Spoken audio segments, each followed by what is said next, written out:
শ্ৰীকৃষ্ণ জন্মাষ্টমী উপলক্ষে লোকে লোকাৰণ্য হৈ পৰিছে ঐতিহাসিক শিয়ালা বৈষ্ণৱ দেওমৰনৈ সত্ৰ। প্ৰতিকূল বতৰকো নেওচি আজি পুৱাৰে পৰা অগণন ভক্তৰ সমাৱেশ ঘটিছে সত্ৰখনত। ভক্তসকলে শৰাই নৈবেদ্য লৈ নিজৰ নিজৰ অভীষ্ট সিদ্ধিৰ কামনাৰে শিয়ালা গোসাঁইক অৰ্চনা কৰে। উল্লেখযোগ্য যে দৰঙৰ ঐতিহাসিক শ্ৰী শ্ৰী শিয়ালা বৈষ্ণৱ দেওমৰনৈ সত্ৰত ভগৱান শ্ৰীকৃষ্ণৰ জন্মাষ্টমী উৎসৱটি আজি দিনজোৰা বৰ্ণাঢ্য কাৰ্যসূচীৰে অনুষ্ঠিত কৰা হয়। তদুপলক্ষে পুৱা প্ৰাত প্ৰসংগ পৰিৱেশ নিকাকৰণ ভাগৱত পাঠ ধৰ্মধ্বজ উত্তোলন বন্তি মণ্ডপ উন্মোচন আৰু বন্তি প্ৰজ্বলন বৰগছা প্ৰজ্বলন শৰাই অৰ্চনা আৰু গছপুলি ৰোপণৰ পিছতে দিহানাম প্ৰতিযোগিতা অনুষ্ঠিত হয়। মই পোনপ্ৰথমে আজিৰ এই পবিত্ৰস্থলীত উপস্থিত সকলো ভক্তপ্ৰাণ ৰাইজলৈকে আমাৰ সেৱা নিবেদিছোঁ, আমাৰ অন্তৰৰ পৰা সেৱা নিবেদিছোঁ। আজি বিগত বছৰকেইটিৰ দৰে এইবেলিও আমি শ্ৰীকৃষ্ণ জন্মাষ্টমী উৎসৱ উদযাপন কৰিছোঁ। ৰাতিপুৱা আমাৰ প্ৰাতঃপ্ৰসংগৰে আৰম্ভ হৈছে, তাৰপিছত পৰিৱেশ নিকাকৰণ বন্তি মণ্ডপ উন্মোচন আৰু ধৰ্মধ্বজা উত্তোলন 9 বজাৰ পৰা আমাৰ দিহানাম প্ৰতিযোগিতা আৰম্ভ হৈছে আৰু আমাৰ 10 বজাৰ পৰা আমি ভোগদান কাৰ্যসূচী আৰম্ভ কৰিছোঁ। ইয়াতে অসমৰ বিভিন্ন ঠাইৰ পৰা বিভিন্ন ভক্ত আহিছে আৰু এই ভক্তসকলৰ দান বৰঙণিত আজি এই সত্ৰখনে অলপমান প্ৰাণ পাই উঠিবলৈ ধৰিছে।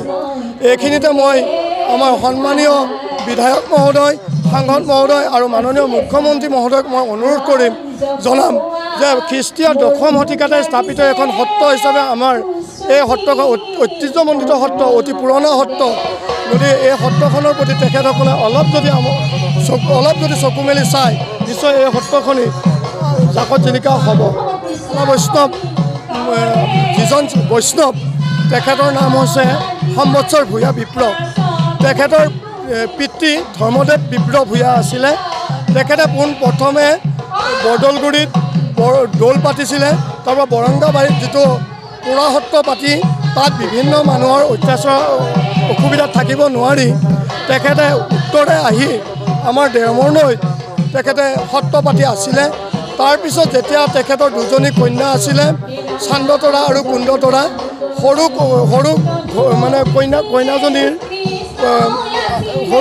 যেতিয়া গৰ্ভৱতী হৈছিলে তেতিয়া ধৰ্মদেৱ বিপ্লৱই ডাঙৰজনীক তেখেতৰ দায়িত্ব অৰ্পণ কৰি তেখেতে ধৰ্ম প্ৰচাৰৰ কাৰণে গৈছিল আৰু যেতিয়া সৰুজনী সন্তান প্ৰসৱ কৰিলে, ডাঙৰজনীয়ে তেখেতৰ সেই সন্তানটি তেখেতে নি এডাল কেতেকী গছৰ তলত শুৱাই থৈছিল আৰু যেতিয়া ধৰ্মদেৱ বিপ্লৱ ঘূৰি আহিছিল তেতিয়া দেখিলে যে তেখেতৰ যি গৰ্ভৱতী পত্নী আছিলে তেখেতক সুধিলে যে তোমাৰ কেনেকুৱা কি হ'ল বা সন্তানটো কি হ'ল। তেতিয়া কৈছিলে যে আচলতে এটুকুৰা মাংসপিণ্ডহে প্ৰসৱ কৰিছে, কিন্তু কিছুদিন পিছত দেখিলে যে শিয়ালৰ লগত এটা বাচ্চাই খেলি আছিল আৰু তেতিয়া তেওঁ গম পাই কিনি সেই ল'ৰাজন আনি শেষত তেওঁৰ ডাঙৰ পত্নীজনীয়ে স্বীকাৰ কৰিলে যে আচলতে মোৰ কাৰণেই ময়েই এই কামটো কৰিছিলোঁ আৰু শেষত এই ল'ৰাজন ডাঙৰ হৈ সম্বৎসৰ বিপ্লৱ ভূঞা হ'ল আৰু তেখেতেও এটা সময়ত বিবাহ কৰালে।